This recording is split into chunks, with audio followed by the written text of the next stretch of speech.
All welcome back to my channel. ಇವತ್ತಿನ recipe ಬಗ್ಗೆ ಹೇಳೋದಾದರೆ, ಲಾಸ್ಟ್ ವಿಡಿಯೋನಲ್ಲೇ ನಾನು ನಿಮಗೆ ಹೇಳಿದ್ದೆ ಕಡಲೆಬೇಳೆಯನ್ನು ಬೇಯಿಸಿರುವಂಥ ನೀರಿನಿಂದ ಯಾವ ರೀತಿಯಾಗಿ ನಾವು ಸಾಂಬಾರನ್ನ ಮಾಡೋದು ಅಂತ ತಿಳಿಸ್ಕೊಡ್ತಿದ್ದೀನಿ. ಇದನ್ನು ಉತ್ತರ ಕರ್ನಾಟಕದಲ್ಲಿ ಕಟ್ಟಿನ ಸಾರು ಅಂತ ಕೂಡ ಕರೀತಾರೆ. ಹಾಗಿದ್ರೆ ಬನ್ನಿ ರೆಸಿಪಿನ ಸ್ಟಾರ್ಟ್ ಮಾಡೋಣ. ತುಂಬಾ ಈಸಿಯಾಗಿ ಈ ರೆಸಿಪಿನ ಮಾಡ್ಕೊಬಹುದು. ನೀವಿಲ್ಲಿ ನೋಡ್ತಿರ್ಬೋದು, ಮೊದಲಿಗೆ ನಾನಿಲ್ಲಿ 1 ಗ್ಲಾಸ್ ಆಗುವಷ್ಟು ಕಡಲೆಬೇಳೆನ ಸೇರಿಸ್ಕೊಂಡು ಅದಕ್ಕೆ 5 ಗ್ಲಾಸ್ ಆಗುವಷ್ಟು ನೀರನ್ನು ಕೂಡ ಸೇರಿಸ್ಕೊಂಡಿದ್ದೀನಿ. ಹಾಗೆಯೇ ನಾವು 2-3 ವಿಷಲ್ನ ಕೂಗಿಸ್ಕೊಂಡ್ರೆ ಈ ಥರ ನಮಗೆ ಬೇಳೆ ಚೆನ್ನಾಗಿ ಬೆಂದು ಬರುತ್ತೆ. ಇದ್ರ ಮೇಲ್ಗಡೆ ಭಾಗದ ನೀರನ್ನ ನಾವು ತೆಗೆದು ಸಾಂಬಾರು ಮಾಡ್ಕೊಳ್ಳೋಣ. ಬೇಳೆನ ಒಬ್ಬಟ್ಕಂತ ನೀವು ಎತ್ತಿಟ್ಕೊಳ್ಳಿ, ಇಲ್ಲ ಅಂದರೆ ಪಲ್ಯ ಕೂಡ ಮಾಡ್ಕೊಬಹುದು. ಈ ಥರ ಕಟ್ ಬಂದಿರೋದನ್ನು ಸಾಂಬಾರಿಗೆ ಯೂಸ್ ಮಾಡೋಣ. ಅದಕ್ಕೂ ಮುನ್ನ ಮಸಾಲೆನ ಕುಟ್ಕೊಬೇಕಾಗತ್ತೆ. ನಾನಿಲ್ಲಿ ಒಂದು 3 ಲವಂಗ ಹಾಗೆಯೇ 3 ಮೆಣಸಿನಕಾಳನ್ನ ತೊಗೊಂಡಿದ್ದೀನಿ. ನಂತರ ನಾನು ಇದಕ್ಕೆ ಸ್ವಲ್ಪ ಕೊತ್ತಂಬರಿ ಸೊಪ್ಪನ್ನು ಕೂಡ ಸೇರಿಸ್ಕೊತಾ ಇದ್ದೀನಿ.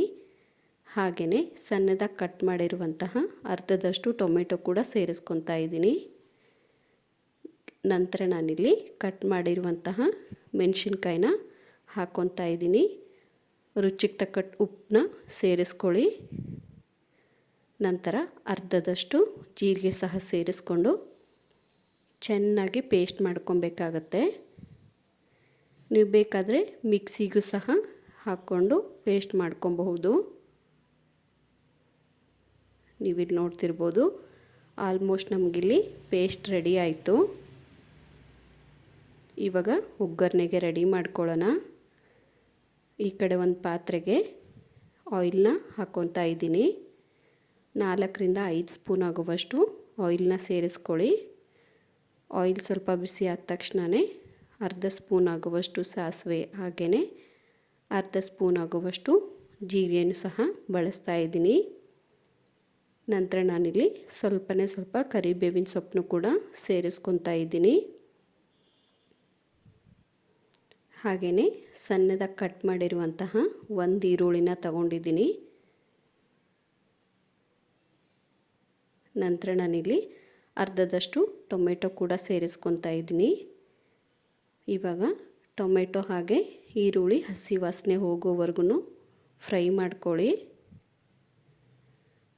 ನಂತರ ರುಚಿಗೆ ತಕ್ಕಷ್ಟು ಉಪ್ಪನ್ನ ಸೇರಿಸ್ಕೊತಾ ಇದ್ದೀನಿ.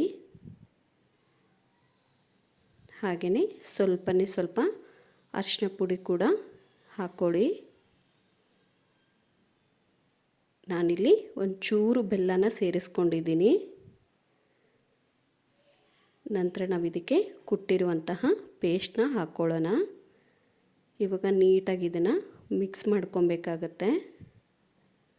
ಲೋ ಫ್ಲೇಮಲ್ಲಿಟ್ಟೆ ಒಗ್ಗರಣೆ ಕೊಟ್ಕೊಳ್ಳಿ. ಇವಾಗ ನಾವು ಬೇಳೆ ಬೇಯಿಸಿರುವಂತಹ ನೀರನ್ನ ಸೇರಿಸ್ಕೊಳ್ಳೋಣ. ಹಾಗೆ ನಿಮಗೆ ಕ್ವಾಂಟಿಟಿ ಜಾಸ್ತಿ ಬೇಕು ಅಂದರೆ ನೀವು ಪ್ಲೇನ್ ವಾಟರ್ ಸಹ ಬಳಸ್ಕೊಬಹುದು.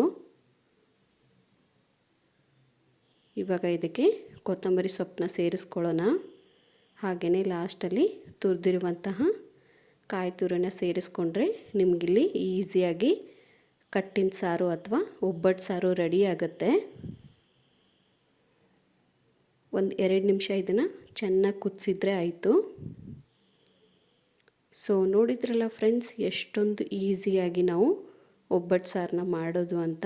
ಹಾಗಿದ್ರೆ ಇವಾಗಲೇ ಹೋಗಿ ರೆಸಿಪಿನ ಟ್ರೈ ಮಾಡಿ ಹೇಗಿತ್ತು ಅಂತ ಕಮೆಂಟ್ ಮಾಡೋದನ್ನು ಮರಿಬೇಡಿ. ಇದೇ ಥರ ನನ್ನ ವಿಡಿಯೋಗೆ ಸಪೋರ್ಟ್ ಮಾಡ್ತಾಯಿರಿ.